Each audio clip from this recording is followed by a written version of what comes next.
नमस्कार साथियों, भारतीय संविधान में भारत को यूनियन ऑफ स्टेट कहा गया है। India that is Bharat shall be a union of state, Indian constitution article 1 में वर्णित है। अमेरिका को फेडरेशन ऑफ स्टेट कहा गया है। भारत का यूनियन ऑफ स्टेट और अमेरिका का फेडरेशन ऑफ स्टेट, इन दोनों को ही हम हिंदी में राज्यों का संघ पढ़ते हैं।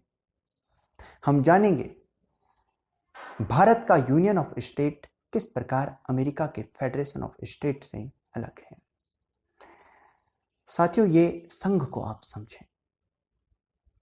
किसी भी देश की राज्य व्यवस्था एकात्मक हो सकती है, संघात्मक हो सकती है।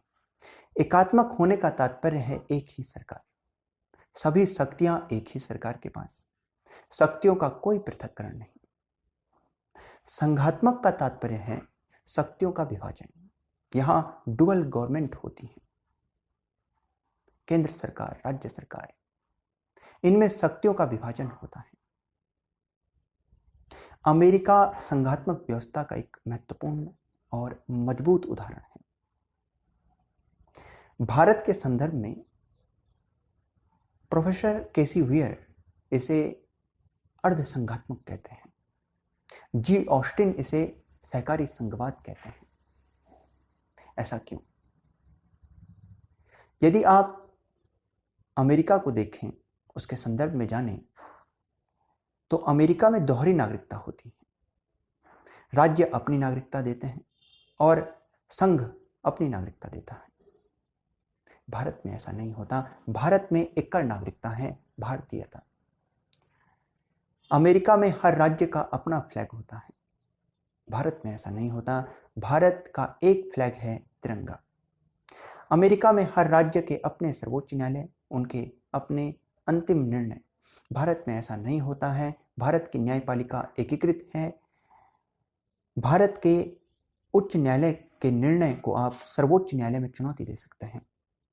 उच्च न्यायालय अपने अधीनस्थ न्यायालयों को निर्देश देते हैं। सर्वोच्च न्यायालय उच्च न्यायालय को निर्देश करता है।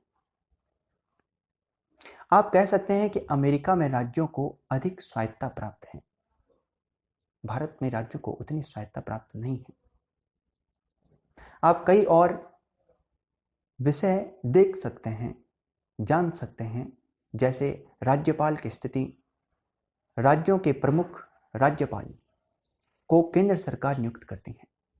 अखिल भारतीय सेवाएं, ये राज्यों में सेवा देते हैं, किंतु इनका चयन केंद्र सरकार करती है। आपातकाल की स्थिति में समवर्ती सूची के विषयों पर राज्य सरकार और केंद्र सरकार दोनों विधि बना सकते हैं, किंतु टकराव की स्थिति में केंद्र सरकार की विधि प्रभावी होगी। अवशिष्ट शक्तियां केंद्र सरकार को प्राप्त हैं। ये सभी तथ्य कहीं ना कहीं बताते हैं कि केंद्र कितना मजबूत है, भारत में केंद्र कितना मजबूत है। 1994 के बम्बई मामले में सर्वोच्च न्यायालय ने कहा कि भारत का संविधान संघात्मक है, किंतु इसमें केंद्र सरकार को मजबूत बनाया गया है। यह भारत की एकता और अखंडता के लिए किया गया है। साथियों, जब अमेरिका बना तो वहां के 13 राज्यों ने मिलकर एक संघ बनाया, एक फेडरेशन बनाया और अपनी कुछ शक्तियां, अपने कुछ विषय संघ को सौंप दिए कि वह इस पर विधि बनाए, इस पर कार्य करें। यह एक किस्म का समझौता ही था। यह अमेरिका का फेडरेशन ऑफ स्टेट है। क्योंकि अमेरिका का संघ अमेरिका के राज्यों की सीमाओं में परिवर्तन नहीं कर सकता है, इसलिए अमेरिका को अविनाशी राज्यों का अविनाशी संघ कहा जाता है। भारत के संदर्भ में, क्योंकि भारत को पूर्व से ही एक संघ माना गया, भारत ने अपने शासन प्रशासन की सुलभता सहजता के लिए राज्यों को बांटा है।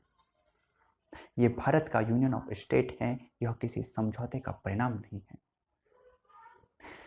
क्योंकि भारत अपने राज्यों की सीमाओं में परिवर्तन कर सकता है, इसलिए भारत को विनाशी राज्यों का अविनाशी संघ कहा गया है। धन्यवाद।